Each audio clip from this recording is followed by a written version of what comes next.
Welcome to the Carols of Christmas. Each day leading up to Christmas, I talk about a particular Christmas carol, explaining some of the history and background behind the carol, and then finally I will sing a verse of it for you. Some will be familiar, and some probably not, but they all point us toward the true reason for the season, our Savior, Jesus Christ. My name is Michael D. Young, and today I'd like to talk about Go Tell It on the Mountain. Though most Christmas carols come from Europe, mostly England, Germany, France, and Spain, this lively song comes from the United States. It was a spiritual passed orally from person to person, and so it's hard to say exactly when it first appeared, but we do know that the first person who collected it and wrote it down was John Wesley Work, Jr. He was an African-American collector of spirituals from Nashville and started working with music early in his youth. He studied Latin and history at Fisk University and began to organize various musical groups there, including a 10-person touring group known as the Fisk Jubilee Singers.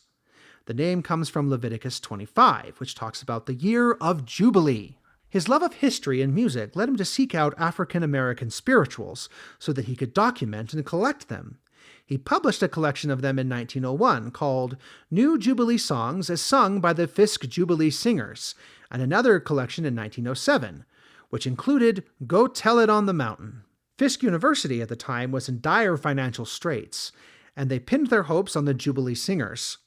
They used the rest of the university's funds to pay for their touring expenses and sent them out on an 18-month musical tour. They toured all around the United States and were instrumental to introducing these spirituals to white audiences, most of which had never heard them before. The tour was ultimately an enormous success and saved the university financially.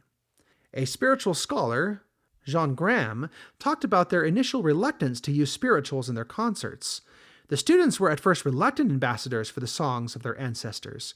A Jubilee singer named Ella Shepherd recalled, "The slave songs were never used by us then in public. They were associated with slavery and the dark past and represented the things to be forgotten. Then, too, they were sacred to our parents, who used them in their religious worship. It is likely that this tour served to preserve these spirituals so that they have persisted for modern audiences to hear. It also inspired other primarily black colleges to create similar choral traditions."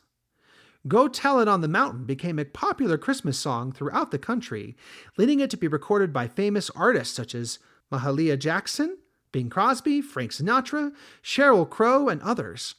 John Wesley Work's son, John Wesley Work III, described how he knew the song.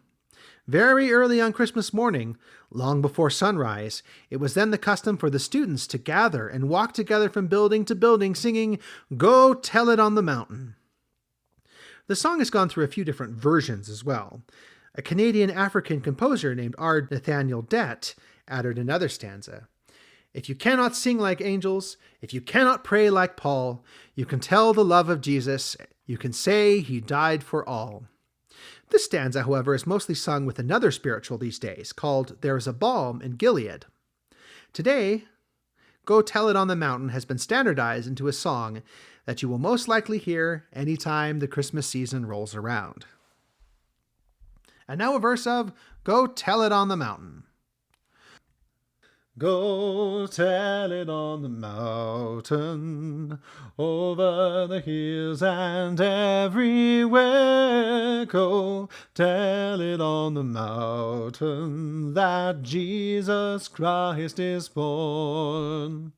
While shepherds kept their watching o'er silent flocks by night, behold, throughout the heavens there shone a holy light. Go tell it on the mountain, over the hills and everywhere. Go tell it on the mountain that Jesus Christ is born. Thank you for listening. Merry Christmas, and may God bless us, everyone.